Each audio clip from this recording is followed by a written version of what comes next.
Good evening, YouTube viewers, Facebook friends, Facebook family, YouTube subscribers to my channel, and anyone else who may view this video.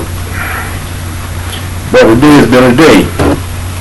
You know, a lot of things coming out in the news.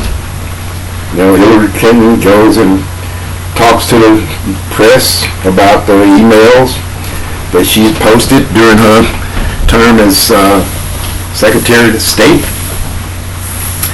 and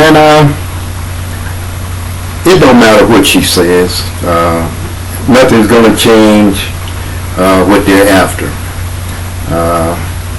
They would like to dig through her personal emails and see what her and Bill talks about and Chelsea talks about and any other friends that she may have. They would love to just dig all through that and just have a field day about what's going on in the private lives of the Secretary of State during the years she was there.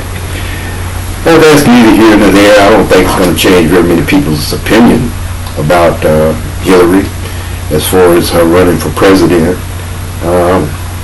We need a female president of the United States of America. She's an American, she's a human being, and she's just like any other person.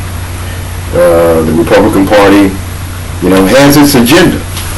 You know, it's one of them things about no government, less government, smaller government, strip away all the protections of the people of the United States, because if you don't have a federal government, you have nobody to protect your rights. The states ain't going to abide by the Constitution like they should.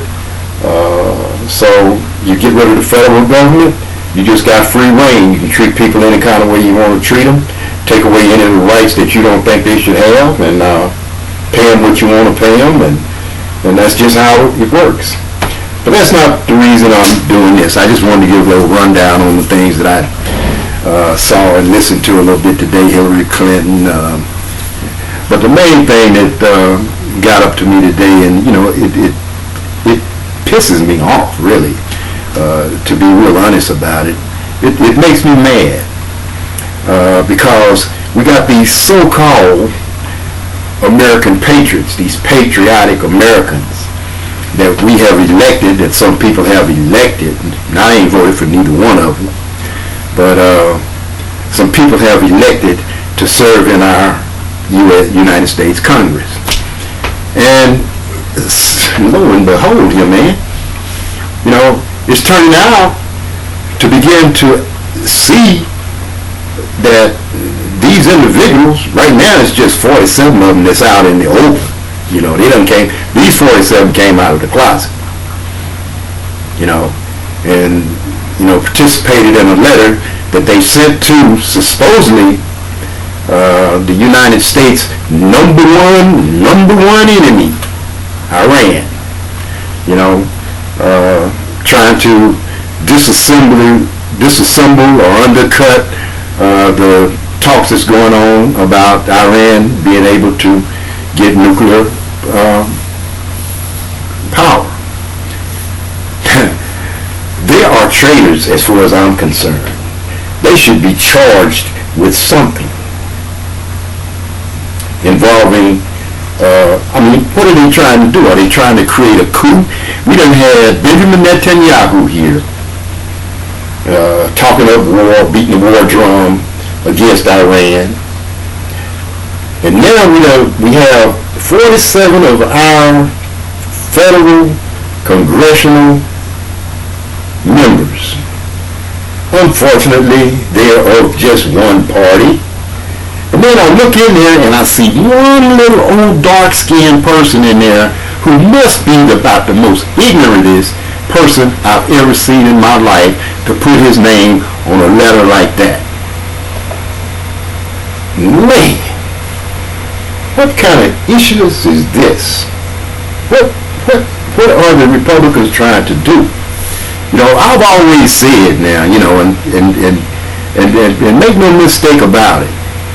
You know, I read books, and there's a Klansman that had made a statement that most conservatives are Nazis if they would come out of the closet. And I'm beginning to believe that, now as we see things developing,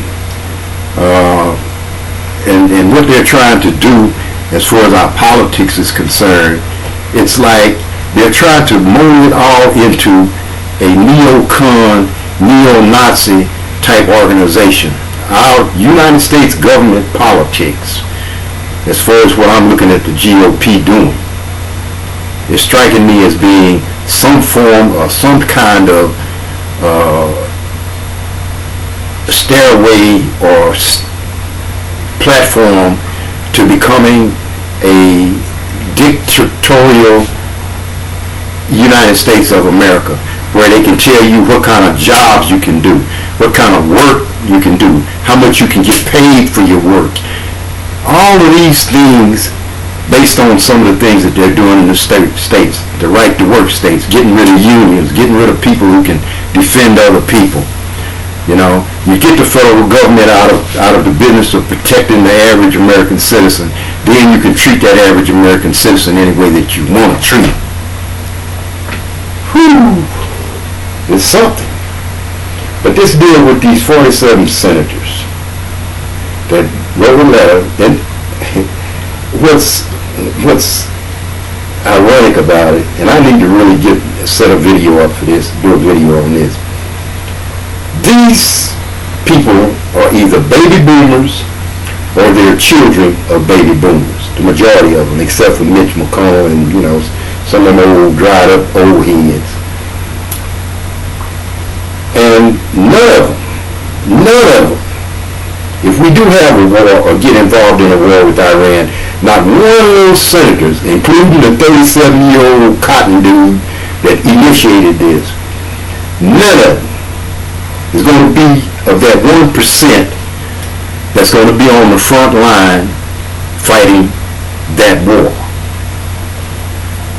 The rest of them are either too old, and you got some cowards up in there too.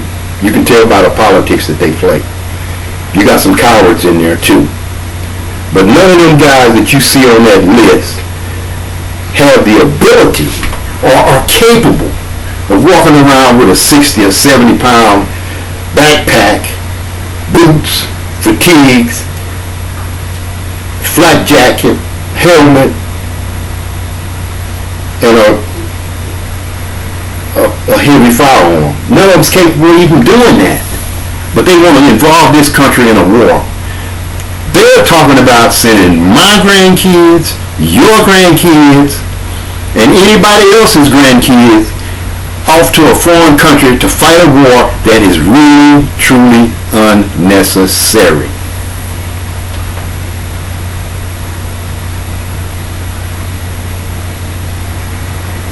The only people that have attacked this country in recent years have been Al-Qaeda. We went to Afghanistan and we routed them out. That was far as we should have went, and we should have left that alone. But you got traitors in our Congress. You got people that's trying to do sedition, trying to create problems, just because they're not happy with what's going on with the President of the United States. If they would spend more time trying to govern this country than trying to tear it apart and to dismantle it and separate people, I think our country would be somewhere where it's supposed to be about now. On top of the rim where we always supposed to be as the #1 country in the world.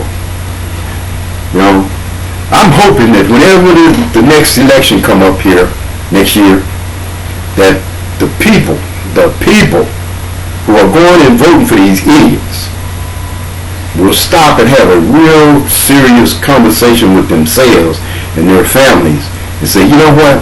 We don't need this. We don't need this type of stuff in our lives.